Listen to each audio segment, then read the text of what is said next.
Hello everyone, welcome again to the channel. Quick revision series में module 2 से इस video में हम कवर कर रहे हैं 3 फेस एसी सर्किट्स और इसको थोड़ा सा रिवाइज़ करने की कोशिश करते हैं। आई होप आपने 3 फेस एसी सर्किट्स को प्रिपेयर कर लिया हो, और अगर नहीं किया है तो ये एक बहुत ही सिंपल सा और बहुत ही छोटा सा टॉपिक है जहाँ से आपको एग्ज़ाम में 7 मार्क्स मिलने के चांसेस बहुत ज़्यादा हाई हैं।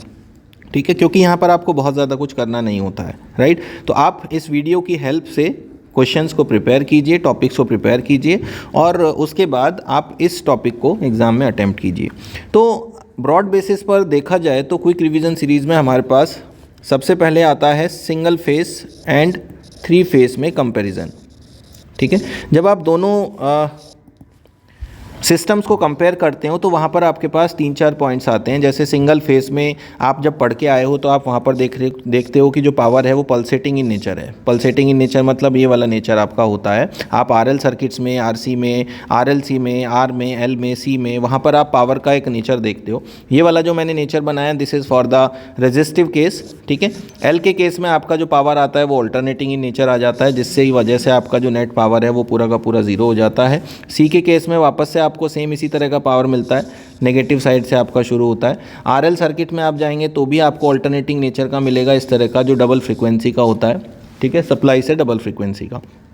एंड आरसी केस में भी कुछ इसी तरह का होता है जिसमें हम लोग पोलैरिटी को रिवर्स करते हैं, राइट। तो जब हम कंपेयर करते हैं सिंगल फेस 3 फेस को तो हम कहते हैं कि सिंगल फेस में पावर पल्सेटिंग नेचर है और 3 फेस में पावर कांस्टेंट है। पावर कांस्टेंट होने का रीज़न ये है कि वहाँ पर वोल्टेज और करंट किसी भी एक पर्टिकुलर टाइम पर कभी भी ज़ीरो नहीं होते सारे के सारे, राइट। इसके अलावा पावर रेटिंग वाइज बात की जाए तो सिंगल फेस मोटर्स की जो पावर रेटिंग है वो 3 फेस पावर रेटिंग से ज़्यादा होती है for the same size of machine. Size के बारे में बात करें तो 3 फेस मशीन्स का जो साइज़ है वो छोटा होगा as compare to single phase for the same rating.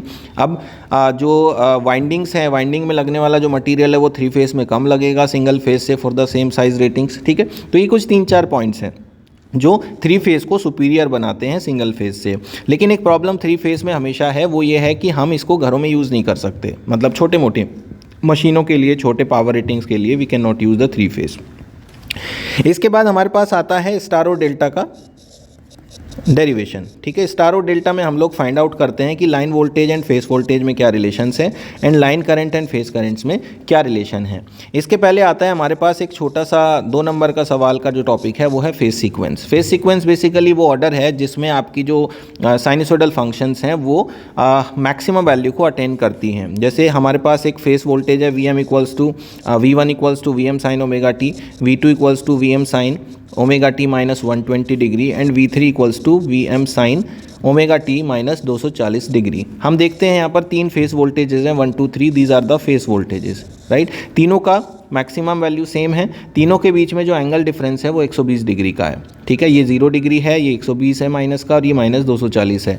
अगर हम इनको प्लॉट करके देखें तीनों को तो these will have the phasor diagram like this.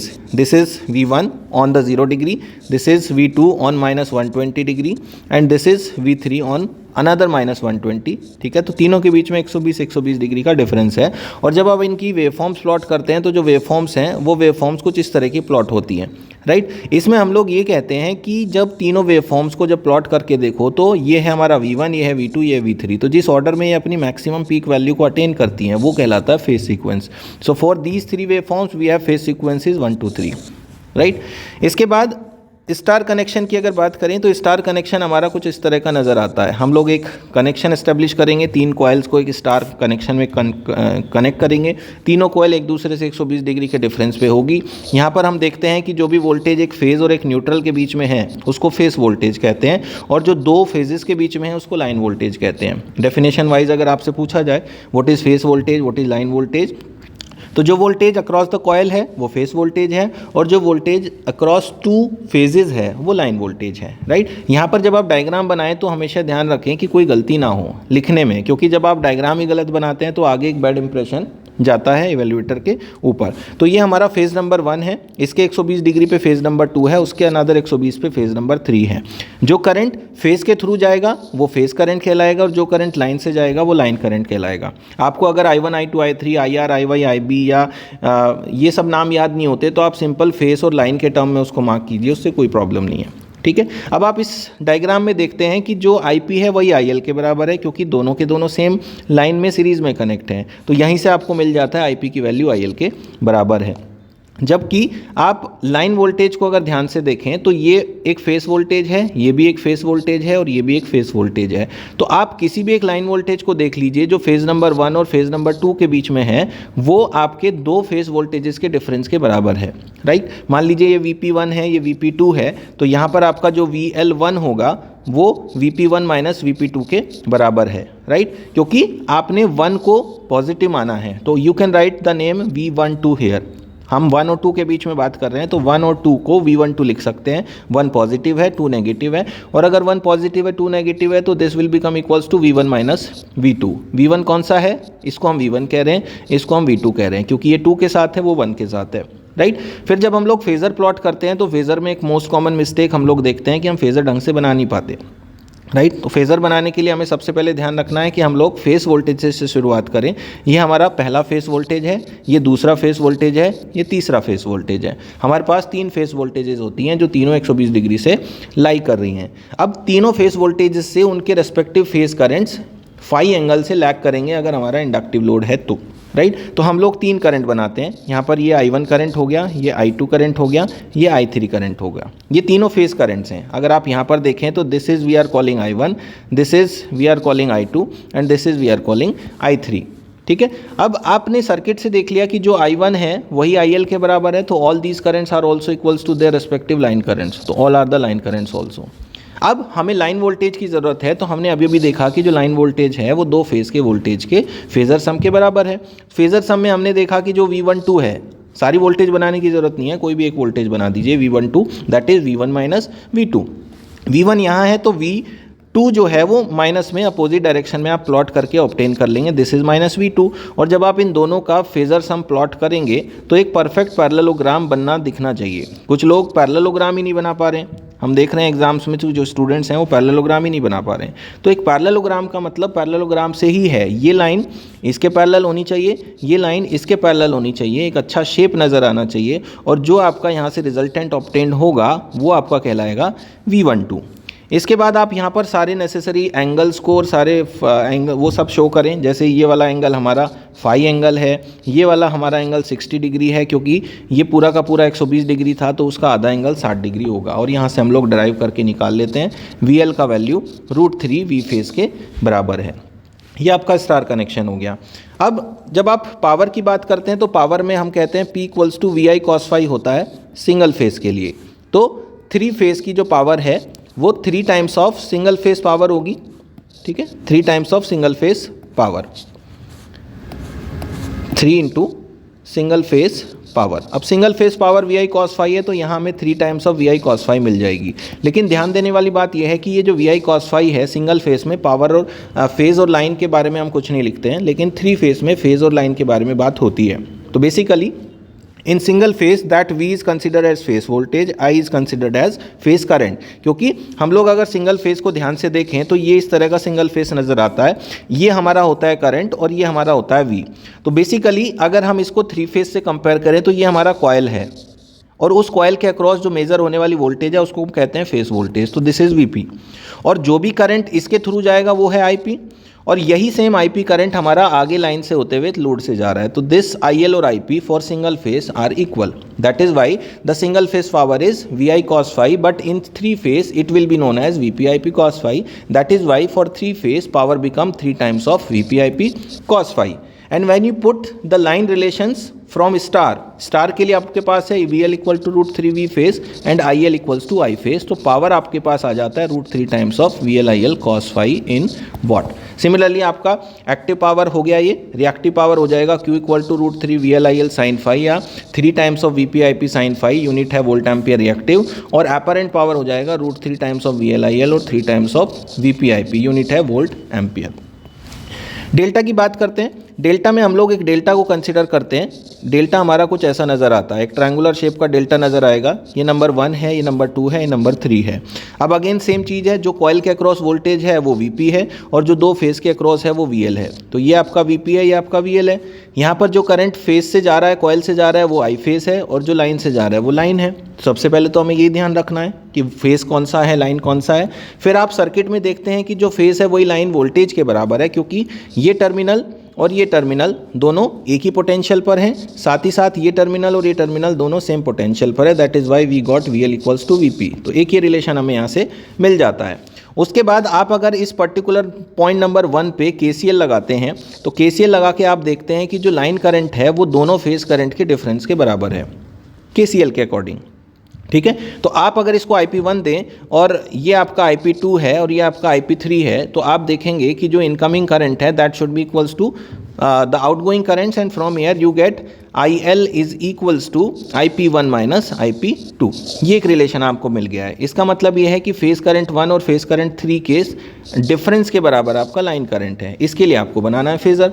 Phasor बनाने का अगेन सेम मेथड है, हम लोग 3 फेस वोल्टेज ड्रॉ करेंगे। ये आपका है VP1, ये आपका है VP2, ये आपका है VP3। उसके बाद 3 फेस करंट्स ड्रॉ करेंगे जो आपके फाई एंगल से लैग करेंगे अगर आपका इंडक्टिव लोड है। ये हमने ले लिया IP1, ये हमने ले लिया IP2 और ये हमने ले लिया IP3। हर एक एंगल हमारा है फाई के इक्वल। हमने अभी अभी देखा कि जो फेस है वो लाइन के बराबर है, तो जो फेस है वही लाइन है। हम यहाँ पर लिख देंगे VP is equals to VL। लेकिन line current is not equal to phase current. For that purpose we need to algebraic sum of the two currents IP1 and IP2। अब सॉरी IP3। अब अगर IP1 हमारा ये वाला current है और IP3 हमारा ये वाला करंट है, इसको हम लोग अपोजिट में प्लॉट करेंगे तो हमें माइनस का IP3 मिल जाएगा और इन दोनों का पैरेललोग्राम बना करके हम ऑब्टेन कर सकते हैं लाइन करंट की वैल्यू। और पैरेललोग्राम को जब हम सॉल्व करेंगे तो हमको मिलता है IL equal to √3 of I phase. ठीक है, तो this is a quick revision of star और डेल्टा। इसमें गलती करने की कोई गुंजाइश नहीं है। जो मेन फोकस एरिया है वो है सर्किट डायग्राम सही बना हो, फेज़र डायग्राम सही बना हो और वहाँ से जो भी क्वांटिटीज़ हम उठा रहे हैं वो डेरिवेशन की क्वांटिटीज़ आपके फेज़र और सर्किट से सिंक्रोनाइज होती हों, मैच करती हों। ऐसा ना हो कि सर्किट में कुछ लिखा है, फेज़र में कुछ लिखा है, फिर डेरिवेशन में हम कुछ और कर रहे हैं। पावर आपके पास सेम होता है, वही P equals to √ of 3 times of VLIL cos phi और 3 times of VPIP cos phi। तो ये तो था थ्योरेटिकल पार्ट का क्विक रिवीजन। अब अगर न्यूमेरिकल पार्ट का रिवीजन करें तो आपके पास जो सेम बेसिक फार्मूले हैं उसमें से एक फार्मूला होता है इम्पीडेंस का। इसको कहते हैं इम्पीडेंस पर फेज। ठीक है, whatever impedance we are talking about for a question, it is the impedance per phase जिसकी वैल्यू √ of R² + X² होती है। राइट, X हमारा अगर इंडक्टिव है तो XL हो जाएगा, C रिएक्टेंस हमारा कैपेसिटिव है तो XC हो जाएगा। साथ ही साथ एक फार्मूला हम यहाँ यूज़ करते हैं cos phi that is equals to R/Z। ठीक है, ये भी पर फेस का इम्पीडेंस है, ये भी पर फेस का रेजिस्टेंस है। राइट, एंड हम न्यूमेरिकल जब करते हैं तो आपको 4 चीज़ें हर क्वेश्चन के लिए निकालनी है। अगर क्वेश्चन स्टार कनेक्टेड है तो भी आपको VL, VP, IL, IP calculate करना है और अगर आपका क्वेश्चन डेल्टा कनेक्टेड है तो भी आपको यही 4 चीज़ें कैलकुलेट करनी है। तो सबसे पहले अगर कुछ ना समझ में आए तो you just find out all the 4 quantities. ठीक है, जिसमें से ज़्यादातर लाइन वोल्टेज आपकी क्वेश्चन में गिवन होगी। जो भी वोल्टेज सवाल में दी है वो लाइन वोल्टेज है, जो भी करंट सवाल में दिया है वो लाइन करंट है। राइट, तो लाइन करंट या लाइन वोल्टेज की हेल्प से हम लोग फेस वोल्टेज या फेस करंट ऑब्टेन करते हैं। राइट, हमें उसको कैलकुलेट करना होता है। कभी भी लाइन करंट डायरेक्टली कैलकुलेट नहीं होगा with the help of impedance and voltage. There is no such relation as ZL is equals to VL upon IL। इस तरह का रिलेशन यूज मत करना।